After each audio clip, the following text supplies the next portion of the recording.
नमस्कार। द देसी अड्डा पर आपका स्वागत है। मैं हूं राकेश तिवारी।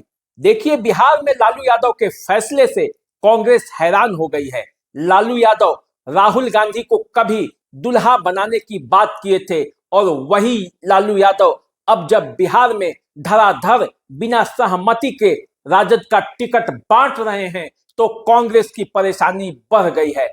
आनंद फानन में कांग्रेस के प्रदेश अध्यक्ष प्रसाद यादव लालू यादव से मिलने पहुंचे, लेकिन लालू यादव को इस पर कोई असर नहीं पड़ा। लालू यादव बिना सीट शेयरिंग के फैसले हुए बगैर बिहार में राजद के टिकटों का बंटवारा किए जा रहे हैं, लोगों को बुला बुला कर टिकट दे रहे हैं, नामों पर सहमति बन रही है और ऐसे में लालू यादव ने कांग्रेस के भी कुछ सीटों पर अपनी जब प्रत्याशी उतार दी है, जिस पर कांग्रेस का दावा था, तो कांग्रेस हैरान है।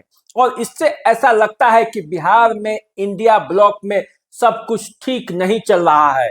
उधर माले भी परेशान है, माले भी गुस्से में है, क्योंकि उसे भी वो सभी सीटें नहीं मिल रही है जिसे वो चाहती थी। दूसरी ओर राजद किसी भी कीमत पर 30 से कम सीटों पर चुनाव लड़ने के मूड में नहीं दिखती है और इसीलिए टिकट बांटना शुरू हो गया है, क्योंकि प्रथम चरण के लिए नामांकन की प्रक्रिया शुरू हो गई है और लालू यादव इसमें पीछे नहीं हटना चाहते, पीछे नहीं रहना चाहते। इसलिए उन्होंने प्रथम चरण के 4 प्रत्याशियों का नाम फाइनल कर उन्हें सिंबल पकड़ा दिया है और इसके बाद ऐसा माना जा रहा है कि बिहार में इंडिया ब्लॉक में गठबंधन को लेकर संकट के बादल भी हैं। यदि लालू यादव अपने मनमाने पर अड़े रहे और कांग्रेस 11 सीटों पर चुनाव लड़ने के लिए अड़ी रही तो फिर गठबंधन का क्या होगा?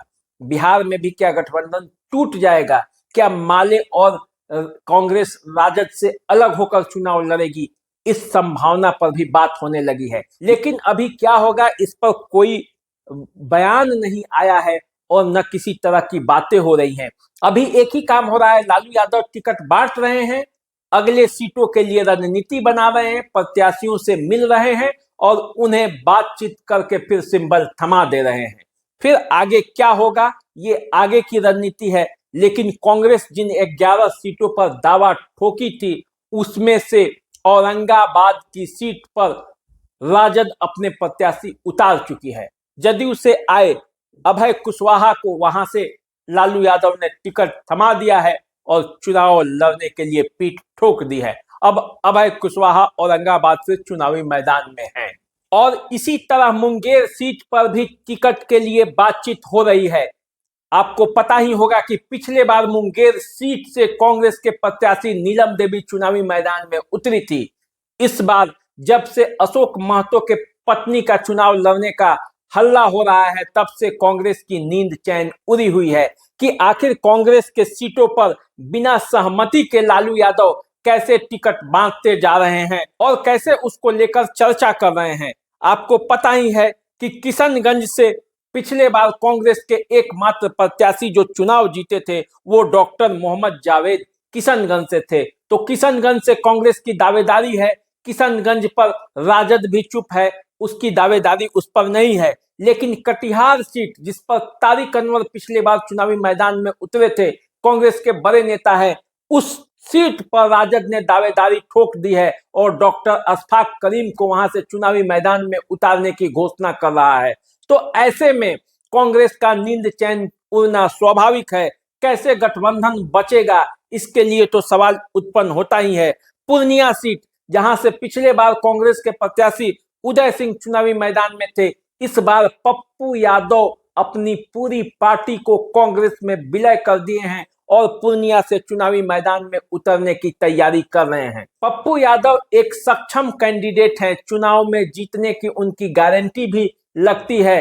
पप्पू यादव पिछले 2 सालों से पूर्णिया की तैयारी कर रहे हैं, तो ऐसे में कांग्रेस पूर्णिया सीट छोड़ नहीं सकती है, तो वो पूर्णिया पर भी उसकी दावेदारी है। पॉल जो कि रंजीता रंजन का क्षेत्र है, पप्पू यादव की पत्नी यहां से लगातार कई बार एमपी रही हैं, उस सीट पर भी आरजेडी की यदि दावेदारी हो जाएगी तो फिर कांग्रेस का क्या होगा? इसके बाद पटना साहिब, औरंगाबाद, वाल्मीकि नगर, पूर्वी चंपारण, सासाराम, मुंगेर, बेगूसराय, ये सब सीट है जिस पर कांग्रेस की दावेदारी थी। बेगूसराय से वो कन्हैया कुमार को चुनावी मैदान में उतारना चाहती है। कन्हैया कुमार राष्ट्रीय स्तर के नेता हैं, आप जानते हैं राहुल गांधी से कितना उनका करीबी रिश्ता है। ऐसे में कन्हैया कुमार को बिहार के उनकी जन्मभूमि से उतारना था और कांग्रेस इसके लिए कन्हैया कुमार को वचन भी दिया था।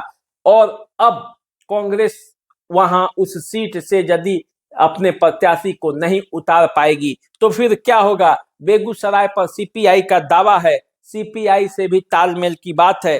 तो कांग्रेस से बगैर बातचीत किए बगैर और अपने सहयोगियों को बिना अपने सहमति बनाए अगर लालू यादव इसी तरह टिकट बांटने लगे तो फिर गठबंधन धर्म का क्या होगा।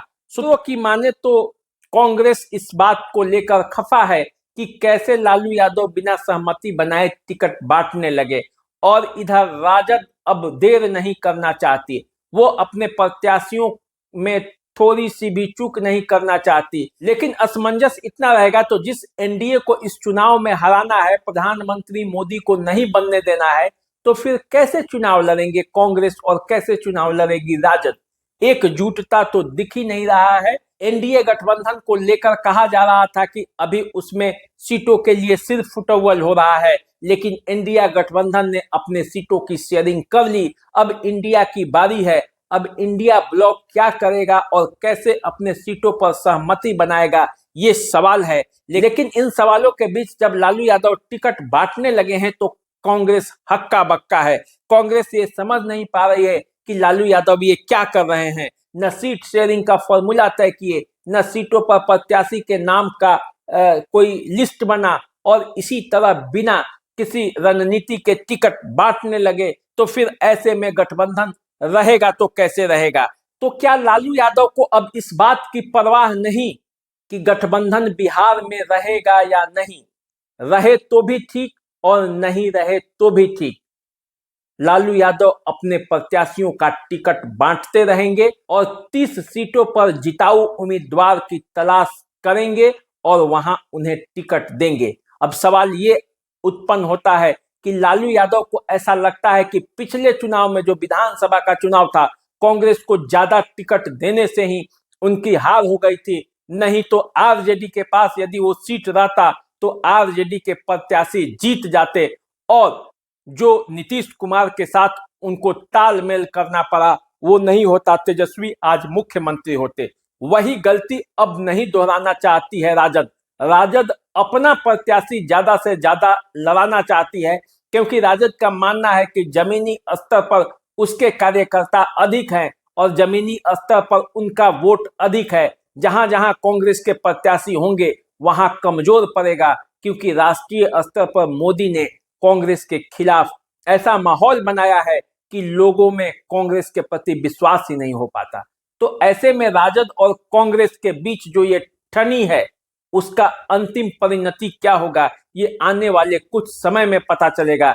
लेकिन ऐसा माना जा रहा है कि अब दोनों तरफ से मेल मिलाप की भी बातें चल रही हैं। कैसे मेल मिलाप बढ़ाई जाए, इसके लिए शीर्ष नेतृत्व भी गंभीर हो चला है। अखिलेश प्रसाद सिंह आकर मिलकर लालू यादव से गए हैं, और उसके बाद अब क्या रणनीति कांग्रेस अपनाती है, सीपीआई और वामपंथी दलों की क्या स्थिति बनती है, ये आने वाले कुछ समय में पता चल जाएगा। लेकिन लालू यादव जिस मूड में है उसको देखकर तो ऐसा ही लगता है कि लालू मानेंगे नहीं, बिहार में 30 से 30 सीटों पर अपना प्रत्याशी उतार सकते हैं। तो चलिए आगे क्या होता है बिहार की राजनीति में, पक्का तो कुछ नहीं है, क्योंकि राजनीति संभावनाओं का खेल है, और यहाँ कब संभावनाएं किस करवट लेगी कुछ कहा नहीं जा सकता। कब प्रत्याशी बदल जाए और कब गठबंधन के साथी बदल जाए कुछ कहा नहीं जा सकता। तो चलिए आप हमारे साथ बने रहिए, चुनाव संबंधित हर अपडेट हम आपको देते रहेंगे, बताते रहेंगे। देसी अड्डा से जुड़े रहिए, चैनल को सब्सक्राइब कर लीजिए। मुझे दीजिए इजाजत, नमस्कार।